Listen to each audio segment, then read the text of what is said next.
मित्रांनो, माझ्याकडे एक मोठा गौप्यस्फोट आहे.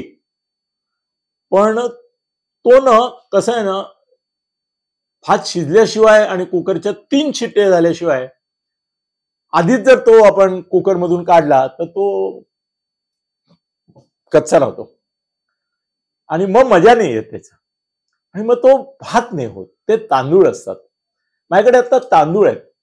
मला त्या तांदूळांमध्ये दिसतंय की केवढं महाराष्ट्राला क्रांतिकारी कलाटणी देणारं राजकारण त्याच्यामध्ये बीजरूपाने आहे. पण मला थोडंसं जरा वेळ द्या ना. थोडं मला त्याला कुकरच्या 3 शिट्ट्या होऊ द्या. आता पहिली शिटी झालेली आहे. ती माझ्यापर्यंत पोहोचली आहे शिटी. त्यामुळे मला आज तुम्हाला सांगितल्याशिवाय राहत नाही की अरे माझ्याकडे येणार आहे या 2-3 दिवसामध्ये एक बातमी मोठी जबरदस्त महाराष्ट्राच्या राजकारणात महायुती आणि महाआघाडीच्या संदर्भातली जबरदस्त खळबळजनक बातमी. पण अजून कुकरची पहिली शिटी आहे. येऊ द्या, अजून 2 शिट्या होऊ द्या, भात होऊ द्या तयार. मग तो मी सांगितलं तो तुम्हाला वाढता येईल. हो की नाही? असं कच्चा तांदूळ नाही वाढायचा मला. मग मी वाट बघतो. आणि आता आपल्या विषयाकडे येतो की महाराष्ट्रामध्ये एक अशी चर्चा चालू आहे की काँग्रेस पक्ष हा महाआघाडीतून बाहेर पडण्याच्या मुळे, म्हणजे पटोले आणि विजय वडेट्टीवार यांना असा आत्मविश्वास आहे आणि दिल्लीकरांना त्यांनी असा भरोसा दिलाय की काँग्रेस स्वतंत्रपणे लढली तरी देखील काँग्रेस जवळजवळ 120-130 पर्यंत पोहोचेल आणि अपक्षांच्या मदतीने करेल, किंवा अगदीच वेळ आली तर राष्ट्रवादी फक्त फक्त फक्त फक्त राष्ट्रवादी शरद पवार ते तयार आहेत. तो राष्ट्रवादी आणि काँग्रेसचं जसं मंत्रिमंडळ आधी होतच ना, नाही का? युती शासन 14 साली येण्याच्या आधी राष्ट्रवादी आणि काँग्रेसच होतं आपल्या इथे. दिल्लीमध्ये पण युपीएचं सरकार होतं. तर तसं करावं. पण त्यातला महत्वाचा एक भाग असा येतोय की शिवसेनेला वगळावं, शिवसेनेला बाजूला ठेवावं. आणि त्याचं एक सुरुवात अशी दिसतेय की आज आता ते त्यांची बैठक आहे महाआघाडीची, त्याला शरद पवार आणि उद्धव आहेत, पण नाना पटोले जात नाहीयेत. मानापमान नाट्य त्यांचं नेहमीच असतं. पण ते मानापमान नाट्य प्रातिनिधिक आहे. मग तिथे बाळासाहेब थोरात आणि पृथ्वीराज चव्हाण हजर राहिले तरी नाना पटोले अध्यक्ष ते नाही राहिले, याची चर्चा जास्त होणार. आणि नाना पटोलेंचं समीकरण असं आहे जे दिल्लीवाल्यांना काही अंशी पटलंय, पण अजून थोडं तेही अंदाज घेत आहेत. आणि तो अंदाज असा घेत आहेत की काँग्रेस स्वबळावर लढली तर एकट्याच्या बळावर 120 पार करू शकते का, 125 पर्यंत जाऊ शकते का. आता जी काय स्थिती आहे त्या याच्यामध्ये काँग्रेस असं म्हणते की आत्ताच आपण लोकसभा निवडणुकांचा जर निष्कर्ष बघितला तर आपण ऑलमोस्ट 75 ते 100 पर्यंत पोहोचलेलो आहोत विधानसभा मतदारसंघात. 100च्या पेक्षा कमी आहेत थोड्या, पण आपण क्रॉस करून 125 पर्यंत फक्त महाराष्ट्राची लोकसभा विधानसभा निवडणूक असेल आणि समोर फडणवीसच असतील महायुतीचे नेते आणि शिंदेनाही ते डावलत असतील, त्यामुळे मराठा समाज परत अस्वस्थ असेल. अजितदादांना डावललं तर त्याच्यातून ते अस्वस्थ असतील. राज ठाकरेंना तर ऑलरेडी बाहेर काढलंच आहे त्यांनी, तोही समाज अस्वस्थ असेल. तर काँग्रेसच पर्याय राहील आणि काँग्रेस हाच पर्याय राहायला पाहिजे. आणि हे दिल्लीवाल्यांना पटतंय. दिल्लीला म्हणजे काय, गांधीनं पटायला लागतं. बाकी दिल्ली आहे काय? दिल्ली म्हणजे गांधी, राहुल गांधी आणि सोनिया गांधी, प्रियांका गांधी. त्यांना पटलं की पटलं. तर स्वतंत्रपणे लढायचं असेल तर त्यांना शरद पवारांची राष्ट्रवादी काँग्रेस बरोबर घ्यायलाही हरकत नाहीये निवडणूक लढताना, पण त्यांना शिवसेनेचं ओझं नको. याचं कारण असं आहे की संजय राऊत काय, उद्धव काय, आदित्य काय, हे जे सगळं सारखं बोलतात की मुख्यमंत्री आमचाच, उद्धव ठाकरे हेच पुन्हा मुख्यमंत्री होणार, ते त्यांना नाही मान्य. त्यांचं म्हणणं असं आहे की कोणाच्या जागा किती याच्यावर मुख्यमंत्री ठरला पाहिजे, कारण त्याला माहिती आहे की कुठल्याही परिस्थितीत उद्धव ठाकरेंपेक्षा काँग्रेसच्या जागा जास्त असणार. नंबर 1 वर काँग्रेसच असणार, तर मग आपलाच मुख्यमंत्री व्हायला पाहिजे. त्याला अडथळा यांचा आहे कारण हे ऐन वेळेला मग मुख्यमंत्री पदाचं बार्गेन करतील आणि महायुती बरोबर पण जाऊ शकतील. ऑलरेडी यांचे गुप्त बैठका होत असल्याच्या चर्चा आहेत. मी अजून त्याचं कन्फर्मेशन देत नाहीये तुम्हाला, पण चर्चा आहेत. वरतून यांना पॉझिटिव्ह मेसेज आलेले आहेत दिल्लीवरून या लोकसभेतल्या पराभवानंतर की बघा विचार करा, अजूनही आपण एकत्र येऊ शकतो. शिंदेना न म्हणजे ते कसं झालं माहिती का, की ते ओबीसीचा वाटा काढून न घेता पण ओबीसी मध्ये मराठ्यांना आरक्षण देऊ असं जसं सरकार म्हणतं कधी. आता हा काय प्रकार आहे हे त्यांनाच माहिती, की ओबीसीच्या आरक्षणाला धक्का न लावता मराठ्यांना ओबीसी कोट्यातून आरक्षण देऊ या वाक्याचा अर्थ सरळ होतच नाही, ते लॉजिकल रॅशनल नाहीच आहे. तसं एकनाथ शिंदे यांच्या हितसंबंधांना धक्का न लावता त्यांच्या पद प्रतिष्ठा मान सन्मान याला कुठेही डाग न लावता किंवा धक्का न लावता उद्धव ठाकरे यांना आम्ही सामावून घेऊ अशा तऱ्हेचे निरोप आलेत. संजयला विचारा, ऑफ द रेकॉर्ड बोलतो त्याला म्हणून ऑन द रेकॉर्ड सांग ना तू, वरतून येत आहेत की नाही निरोप.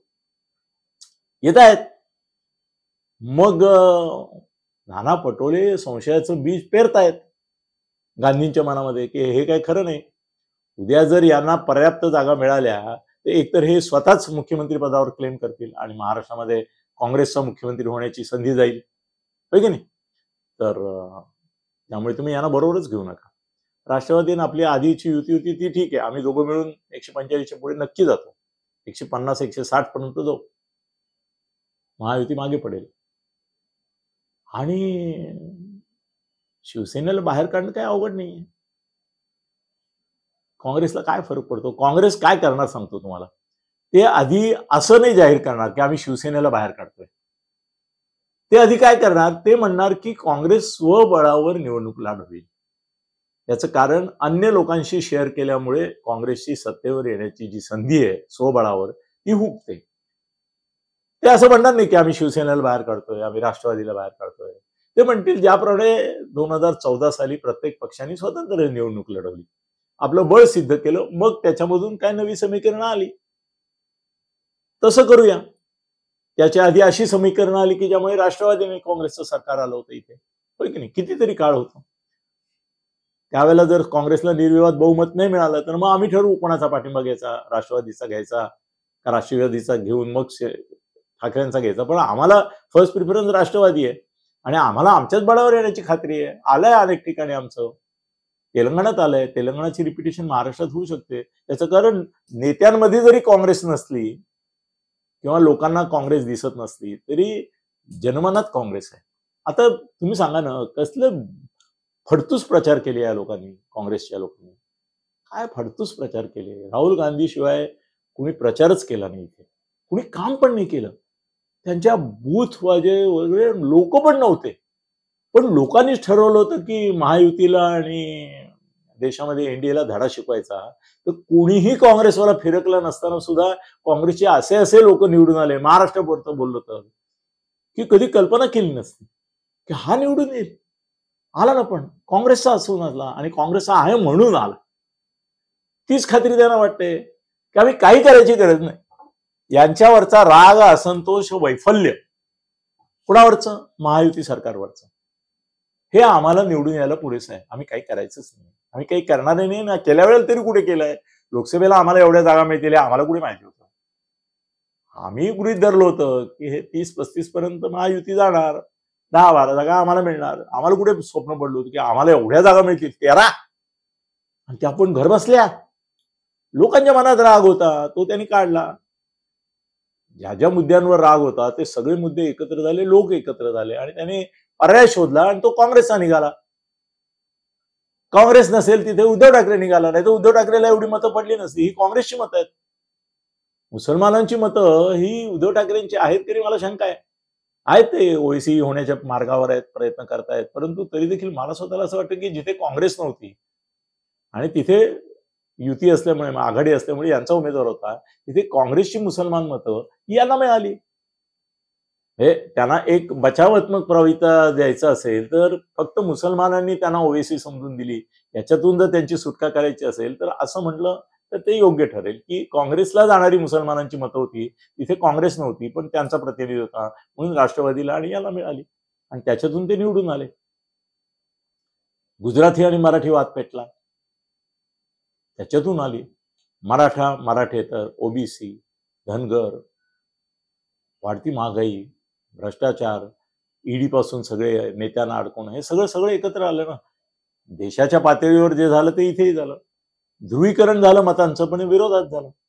यांना अशी खात्री आहे की काँग्रेसला याचा फायदा होईल आणि काँग्रेस स्वबळावर सुद्धा सरकार बनवेल. त्यामुळे ते पहिल्यांदा काय करतील, ते असं जाहीरच करतील की आम्हाला 288 पैकी साधारणतः 200 जागा पाहिजे. त्या मान्य करणार नाहीत. मग म्हणतील आपण स्वतंत्र लढू आणि नंतर करू ना. पर्याय आहेच ना खुला. अहो, भाजपबरोबर निवडणूक लढवून जर उद्धव ठाकरे महाआघाडी स्थापून इकडे जातात तर कुठल्याही पक्षाला व्यभिचार करायला परवानगीच आहे. आता तो व्यभिचार नाहीच राहिलेला, तो शिष्टाचारच झालेला आहे. आधी स्वतःचं बळ तर दाखवू, ही खरी चांगली योग्य योजना आहे. माझ्याकडे आणखीन एक स्फोटक बातमी आहे, त्याच्यामध्ये याच प्रकारचं घडणार आहे कुठेतरी. तर ते आता मी नाही बोलत कारण माझी कुकरची शिटी व्हायची. पण आधी आधी तुमच्या शिवसेनेला ते बाहेर काढतील म्हणजे आम्ही स्वतंत्र लढवतो. आम्हाला राष्ट्रवादी नको म्हटलं ना तर मग शिवसेना नको म्हणल्याला फार विखार येत नाही. आणि थोडंसं अंडरस्टँडिंग ठेवू. काही ठिकाणी तुमचे वीक कॅन्डिडेट द्या, काही ठिकाणी आमचे वीक देतो. म्हणजे आपसातली मैत्रीपूर्ण लढत करू आपण. ती मैत्री महत्वाची ठरवू आणि काँग्रेसवाले यांच्याबरोबर जाणार नाही. त्यामुळे पुढे काय होणार, काँग्रेस, शिवसेना आणि तुमच्या राष्ट्रवादीच्या शरद पवार याचा अर्थात आणि शिवसेना म्हणजे अर्थात उद्धव ठाकरे याचं भवितव्य मला असं दिसतंय की तिघही स्वतंत्रपणे लढतील आणि काँग्रेस जर तसं झालं तर मॅक्झिमम सीट्स घेऊन आपला मुख्यमंत्री बसवण्याचा प्रयत्न करतील. पण एक तुम्हाला सांगतो, जर महाराष्ट्रामध्ये महाआघाडीचं सरकार आलं किंवा काँग्रेसचं सरकार आलं किंवा काँग्रेस डॉमिनेटेड सरकार आलं तर नाना पटोले किंवा विजय वडेट्टीवार मुख्यमंत्री होण्याची सुतराम शक्यता नाही. त्याच्यासाठी दिल्लीमधून एका माजी खासदाराला, दलित समाजातल्या एका माजी खासदाराला, सुशील कुमार नाही, एक तरुण नाही, तरुण म्हणजे आता तोही 60ला आला असेल, त्याला बहुतेक मुख्यमंत्री म्हणून इथे पाठवलं जाईल.